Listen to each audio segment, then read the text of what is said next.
Salut mon ami. Je suis Alila, ta lectrice magique. Installe-toi confortablement. Ferme les yeux et laisse-moi te raconter une belle histoire. Dans une clairière lumineuse, entourée de fougères géantes et de lianes enchevêtrées, vivait Tycho. Un petit coati au museau curieux et à la queue rayée. Plein d'énergie et d'espièglerie, il adorait explorer les moindres recoins de la forêt tropicale. Pourtant, Tycho avait une drôle de manie. Il aimait juger tout ce qu'il voyait. Pourquoi les grenouilles sautent-elles comme ça? C'est ridicule. Pourquoi les oiseaux volent-ils si haut? Ça ne sert à rien. Rien n'échappait à son regard critique.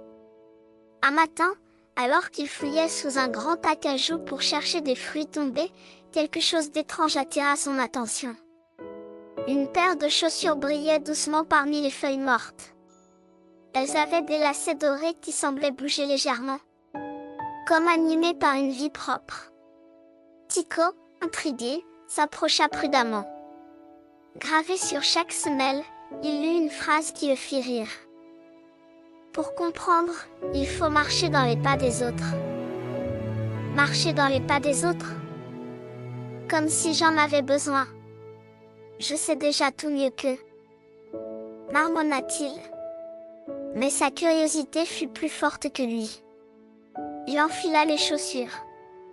Aussitôt, une étrange vibration parcourut son corps, et il sentit le sol disparaître sous lui.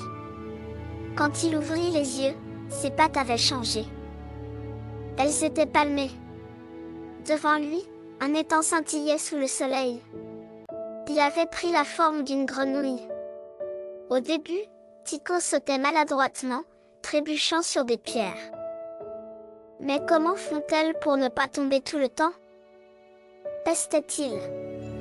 Puis un cri retentit. Une cigogne approchait, ses grandes ailes déployées prêtes à plonger.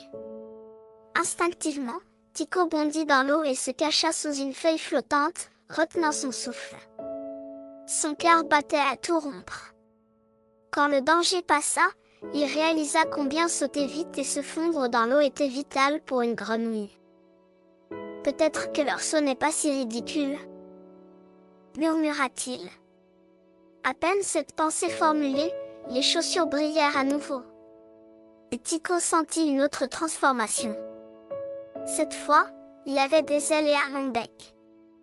Il était devenu un toucan.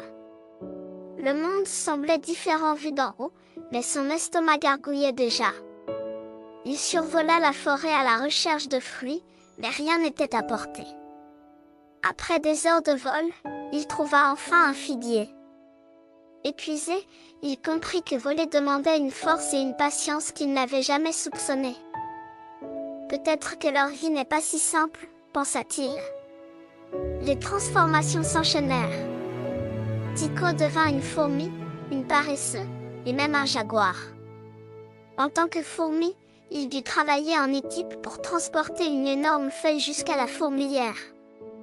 En tant que paresseux, il apprit à ralentir, car se précipiter pouvait être dangereux dans les arbres. Et comme jaguar, il sentit le poids de la solitude et la difficulté de chasser pour survivre. Chaque expérience était un défi, mais aussi une leçon. Quand il redevint coati, il était changé. Il ne voyait plus les grenouilles, les toucans ou les fourmis de la même manière. Il comprenait enfin que chaque être vivait des défis qu'il ignorait. Tandis qu'il retournait dans sa clairière, une voix douce l'interpella. C'était une vieille tortue, l'esprit de la forêt. Alors Tycho, que retiens-tu de ce voyage? Le coati baissa la tête. Que chaque être a une vie que je ne comprenais pas. Maintenant, je sais combien il est important de respecter leurs différences. La tortue sourit doucement. Les chaussures t'ont appris une grande leçon. Mais souviens-toi Tycho. Le respect grandit à chaque rencontre. Depuis ce jour, Tycho devint un modèle de respect et d'écoute. Il n'observait plus les animaux avec jugement, mais avec admiration. Et lorsqu'un nouvel explorateur curieux se perdait dans la forêt, il partageait son histoire, en montrant les vieilles chaussures, devenues un trésor de sagesse. Et toi, si tu devais marcher dans les pas d'un autre, que découvrirais-tu ?